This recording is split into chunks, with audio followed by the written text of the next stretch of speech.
Pertanyaan pertama Pak M. Edwin. Assalamualaikum Ustaz. Waalaikumsalam warahmatullahi wabarakatuh. Bagaimana dengan tamu yang rutin tiap minggu ke rumah? Apakah tetap diberikan makan setiap datang? Kan udah jelas tadi. Saya baca balik ya. Itulah bahayanya kalau pulsa itu sikit, jadi macet-macet ya.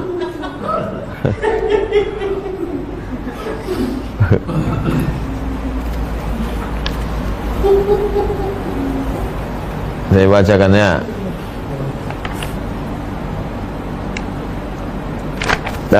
Pak Edwin, bagaimana kalau dia setiap minggu datang ke rumah? Apakah tetap diberi makan setiap datang? Bi ihdari ma tayassara an indahu min at-ta'am min ghairi kulfatin wala idrarin bi ahlihi.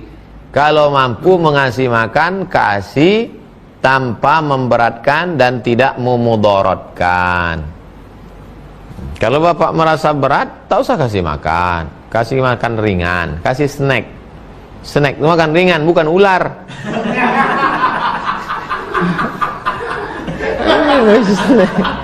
Ular. Kalau saya Pak M. Edwin, kalau saya kalau pas jam makan kasih makan. Misalnya zuhur kan bisa kita agak-agak itu jam 12 misalnya sampai jam 1, atau nampak muka itu kalau agak-agak sayu itu belum makan.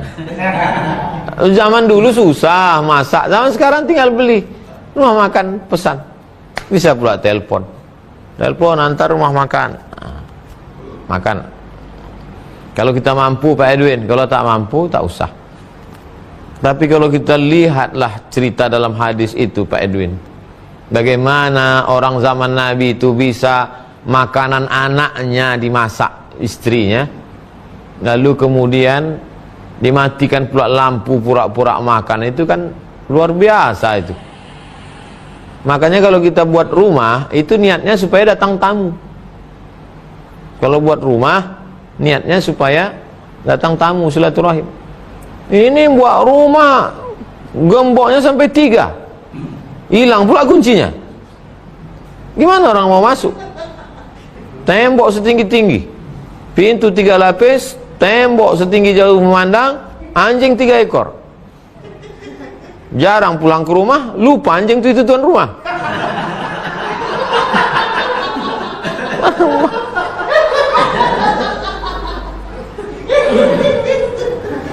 Begitu Pak Edwin. Mudah-mudahan kita semua diberikan Allah kelapangan hati. Kadang bapak nih baik nerima tamu, bininya pula, siapa tuh bang? Suruh balik. Mudah-mudahan Pak Edwin dan jamaah semua diberikan Allah murah rezeki, rumahnya besar-besar untuk nerima tamu insyaallah. Amin. Kedua Ibu Puspa. Ustadz, seorang anak misalnya kurban 1 ekor kambing, dan setahu saya aturan syariatnya 1 ekor kambing bisa untuk 1 keluarga, termasuk orang tua masih hidup. Apakah kesampaian juga untuk orang tua yang sudah meninggal dengan 1 kambing sekeluarga tersebut? Begini ceritanya Bu Puspa. Yang paling tinggi, paling afdal, paling bagus yang dilaksanakan Nabi tahun ke-10 waktu Haji Wada, 100 ekor onta sendirian. Nah, itu yang paling bagus Bu Puspa. Nabi potong sendiri 63 ekor, dipotong Sayyidina Ali 37 tambah 63, 100 ekor sendirian. Nah, itu yang paling bagus. Di bawah itu 1 ekor onta ber7. Tempat kita kan tak ada onta, 1 ekor sapi ber7. Assalamualaikum Pak Ketua Masjid, panitia. Ya, ini untuk saya, ini istri saya, ini anak saya, ini menantu saya, ini cucu saya. Bagus, 7. Tak juga, itulah yang paling bawah nih. Level paling bawah. 1 ekor kambing untuk 1 rumah. Saya potong 1 ekor kambing, maka untuk serumah. Dapat yang 1 rumah ini, ya. Apakah mengalir pahalanya untuk emak ayah ibu kita? Itulah enaknya punya anak soleh. Apa yang dilakukan anak itu, Bu Puspa, sampai ke anak. Anak sholat, ngalir ke bapaknya. Anak berkurban, ngalir ke bapak ibu. Anaknya sedekah, ngalir ke bapak ibu. Anak sakau, tahankan. Itulah makanya kata Nabi SAW, waladun solehun, anak yang soleh. Kalau saya sedekah untuk orang lain, mesti saya sebut, ya Allah, sampaikanlah pahalanya ini kepada almarhum Fulan bin Fulan. Tapi kalau kepada orang tua saya, tak perlu disebut, otomatis sampai. Itulah enaknya punya anak soleh. Mudah-mudahan anak-anak kita soleh-solehah semua. Amin ya rabbal alamin. Ketiga, Ibu Wiwi. Ustadz, jika kita pinjam uang ke orang yang beda agama, kemudian kita mau ke waktu kita mau kembalikan, dia sudah tak ketemu lagi orangnya, apakah bisa disedekahkan ke panti asuhan? Cari dulu, Bu. Cari dulu entah di mana dia. Bisa dicari di Google. Tulis di FB namanya, tulis di Instagram. Cari kawan-kawan dia, kontak nomor-nomor semua. Karena walaupun dia beda agama, tetap kita bayarkan. Dalilnya, ketika Nabi Muhammad SAW meninggal, wadir'uhu marhunatun inda Yahudiin. Baju besi Nabi tergadai di tangan seorang Yahudi. Itu menunjukkan Nabi ada minjam, digadaikannya baju besinya. Bithalasina so'an, 30 so' gandum. Maka dibayar oleh sahabat. Itu dalil walaupun kepada tetangga, kawan, sahabat non-muslim, tetap wajib dibayar. Sudah dicari kemana-mana tak ada, Pak Ustadz. Maka bayarkanlah berapa hutang itu, diserahkan ke masalih ammah, maslahat kepentingan umum. Panti jompo, panti yatim, pondok pesantren, masjid, boleh. Tapi cari dulu, Bu Wiwi. Jangan langsung aja. 4, Pak Teguh Hadi. Ustadz, apakah doa kunut nazilah hanya dalam sholat wajib saja? Bolehkah saat sholat Idul Adha dibaca kunut nazilah? Kunut nazilah sholat subuh, zuhur, asar, maghrib, isya, Jumat. Subuh, zuhur, asar, maghrib, isya, sholat Jumat. Lalu kemudian sholat witir, namanya kunut witir.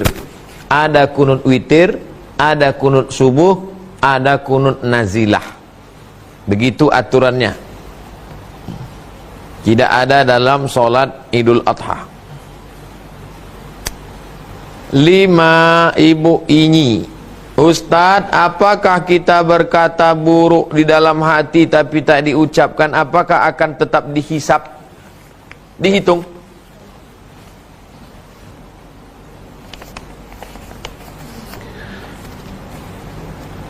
Wa in tubdu ma fi anfusikum aw tukhfuhu yuhasibkum bihillah.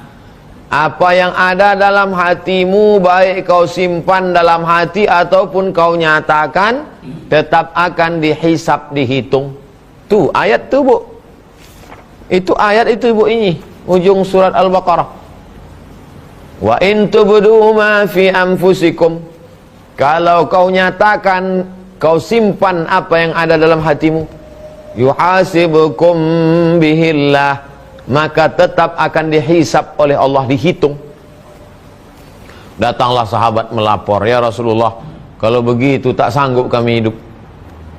Mana sanggup kita, semua yang terlintas di hati dihitung. Kita pula nongkrong kerja di pinggir jalan, nampak orang baju besar badan kekecilan, orang kecil baju kebesaran, macam-macam terlintas dalam pikiran. Nah, macam pakai kelambu kawan nih. Dihitung itu semua, matilah kita. Datanglah sahabat mengadu, melapor ke Nabi, ya Rasulullah, kalau begitulah beratnya tak sanggup kami ya Rasulullah. Turun ayat, la yukallifullahu nafsan illa wus'aha. Allah tidak menghitung kecuali sesuai kemampuan orang. Jadi kalau dia hanya sekedar terlintas sekali, tidak dihitung selama tak dicakapkan. Makanya kalau terlintas sekali, astagfirullah. Kenapa abang istighfar tadi? Usah kau tanya-tanya, nanti dihitung malah.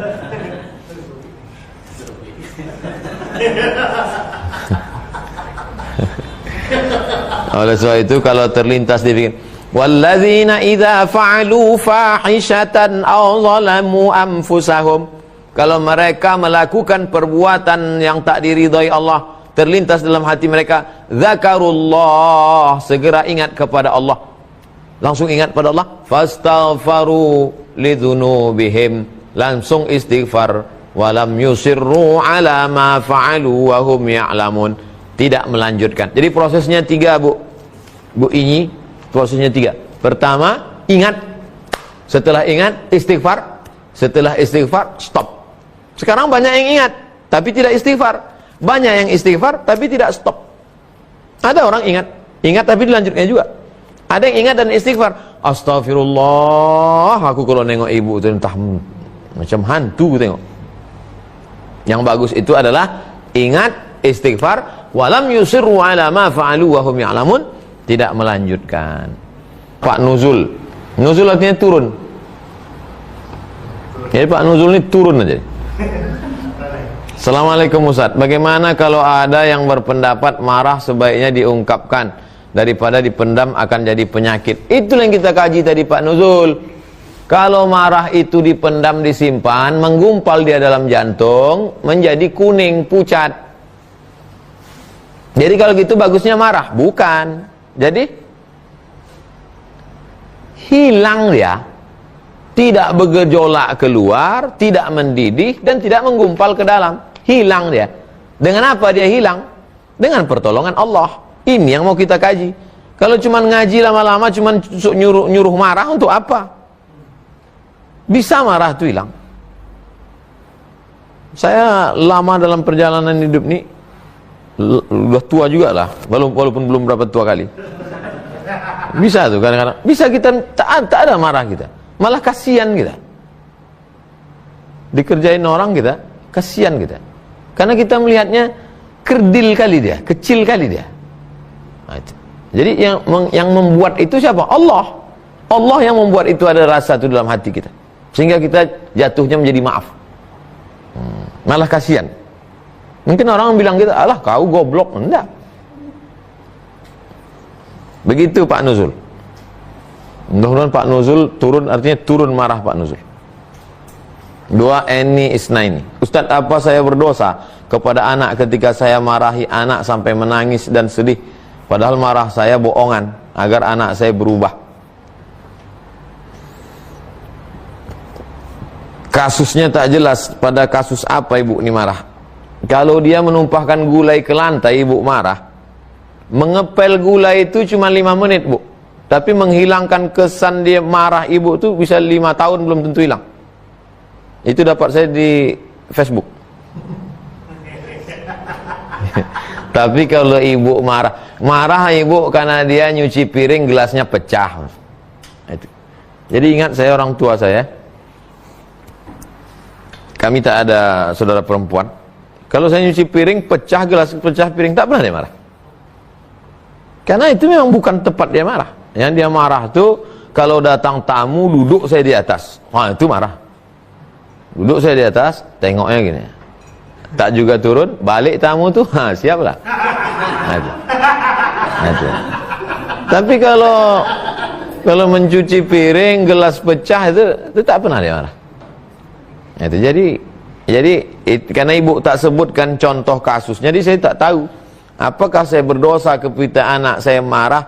Kalau dia bawa pulang barang ketemu di jalan, ibu mesti marah, suruh dia balikkan lagi. Kalau tidak, nanti dia biasa membawa. Waktu kecil bawa mainan, main boneka kawan, bawa pulang. Nanti rumah mobil dinas orang dibawanya di rumah. Bahaya, dijualnya, digadainya negara. Padahal marah saya bohongan. Kalau bisa jangan ibu ajari dia bohong. Jangan ajak dia bohong. Karena ibu tak jawabannya, pertanyaannya tak khusus dalam kasus tertentu. Jadi saya tak bisa jawab secara tapi secara umum ibu Eni Isnaini mesti marah kalau memang mestinya marah. Kalau dia remaja bawa pacar, ibu mesti marah. Kau jangan mau pacaran, kau ini gadis, itu lajang, Itulah ajang tuh kepala dia besar, kau ini perut kau tuh besar nanti. Mesti ibu marah. 3. Nur Hidayati. Ustaz, bolehkah memutus sholat jika orang tua sedang memanggil? Kalau sholat sunat ya. Nur, berhentilah. Assalamualaikum warahmatullahi wabarakatuh. Ya mak, coba kau caskan dulu HP mama.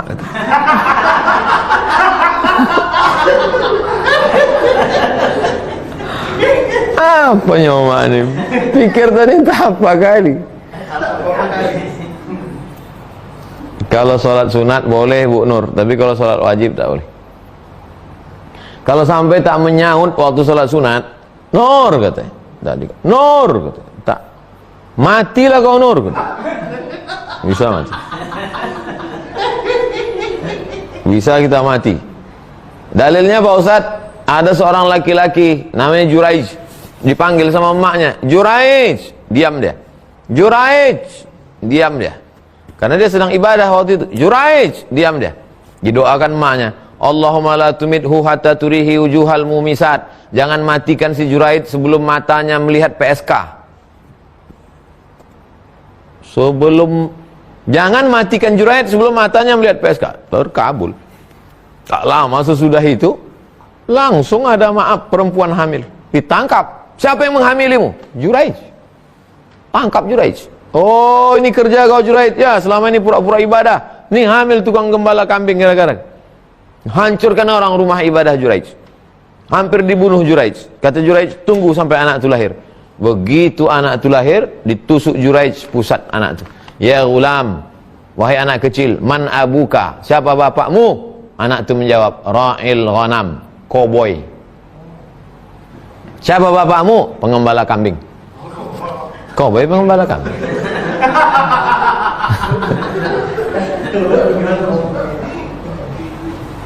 Dicium mereka kaki Juraij, dibangunkan mereka tempat ibadah Juraij dari emas. Kata Juraij, tak perlu, cukup balikkan macam tempat dulu. Ini hanya cara Allah ingin menunjukkan bahwa doa seorang ibu makbul. Jangan lawan orang tua sampai sebegitu hebatnya.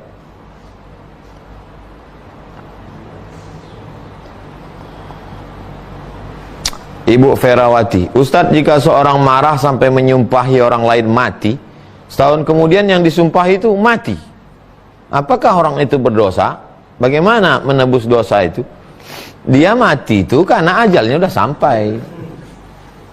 Lan tamuta nafsun, orang tidak akan mati qabla an tastakmila rizqaha wa ajalaha.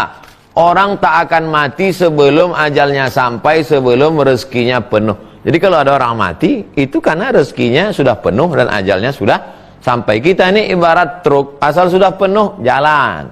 Sama macam bis. Panam.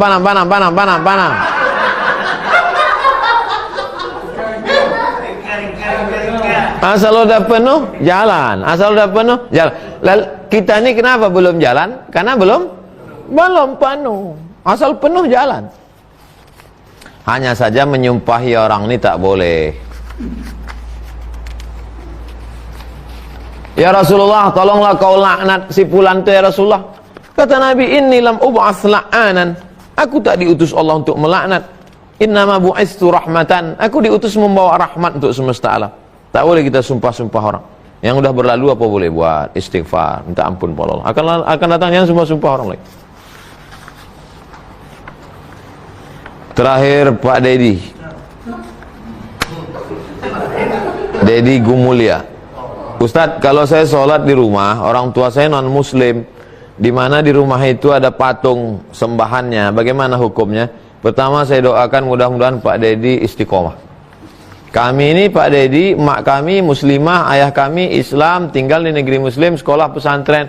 Ujian kami tak banyak, tapi ujian Pak Dedi ini luar biasa. Seperti zaman Nabi dulu, sahabat-sahabat Nabi yang bisa tetap istiqomah padahal dilahirkan dari keluarga non muslim. Bapak masih tinggal di rumah non muslim atau datang ke rumah orang tua non muslim. Pertama, istiqomah. Yang kedua, jangan lawan orang tua. Tetap sambung silaturahim, tetap kasih dia hadiah, tetap berdoa kepada Allah supaya dapat hidayah. Kemudian tentang masalah sholat di rumah itu, selama tak ada najis di situ, bersih, kunci pintu, sholat di situ. Adapun di rumah itu ada patung segala macam, ma'fu anhu, termaafkan, karena dalam keadaan darurat. Ad-darurat tubihul ma'zurat. Kalau bapak masih serumah, apa boleh buat sebelum sholat, kunci, yakinkan rapat semua segala macam, ya nanti terjadi fitnah. Tapi kalau misalnya berpisah rumah sama orang tua, tetap kunjungi dia, silaturahim. Pas sedang ngobrol-ngobrol, masuk waktu sholat, masuk ke kamar yang tak ada. Kalau ada patung atau gambar apa sih, tutup pakai kain, sholat. Apa hukum masjid yang arsiteknya meniru menyerupai tempat ibadah non-muslim? Macam mana dibuatnya bentuknya? Kalau ada patung-patungnya tak boleh. Innal malaikata, malaikat tak masuk ke dalam ibadah rumah kalau ada patung, tak boleh patung. Jadi pertanyaan Pak Zulfikri ini umum. Saya tak bisa menjawab kalau umum. Silakan besok malam kirimkan gambarnya, nanti saya tengok cuma mana bentuknya. Tapi yang saya jawab ini secara umum, bahwa ini masuk ke dalam masjid padahal tak ada dalam hadis, padahal tak ada dalam Quran, tak ada dalam sejarah Nabi. Ini musuh masuk belakang. Kemudian banyak warna tak ada. Tapi kalau dibuatnya warna itu tasyabuh, menyerupai kebatilan, tak boleh. Dibuatnya masjid warna gambar LGBT, tak boleh, karena tasyabuh, menyerupai, nanti menjadi alat orang untuk mengejek-ejek, mengolok-olok, tak boleh. Tentang masalah jam pakai lonceng,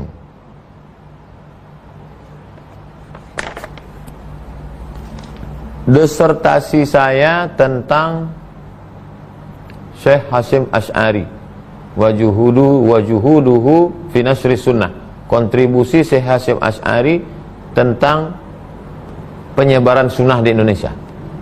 Ada buku beliau namanya Al-Jasus fi Tahrimin Naqus, tentang hukum haram nakus. Nakus tuh kan kayu yang dilobangi dalamnya lalu dipukul dari luar. Apa namanya itu? Kentong. Syekh Hasyim Asy'ari mengharamkan kentong,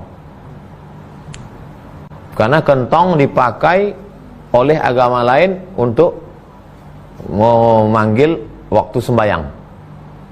Tapi beduk enggak. Kalau kayu besar dilobangi tengahnya, diisi dengan kulit sapi dari luar, dipukul, enggak haram. Kenapa? Karena tidak dipakai mereka untuk memanggil, untuk beribadah mereka. Ada dalam disertasi saya.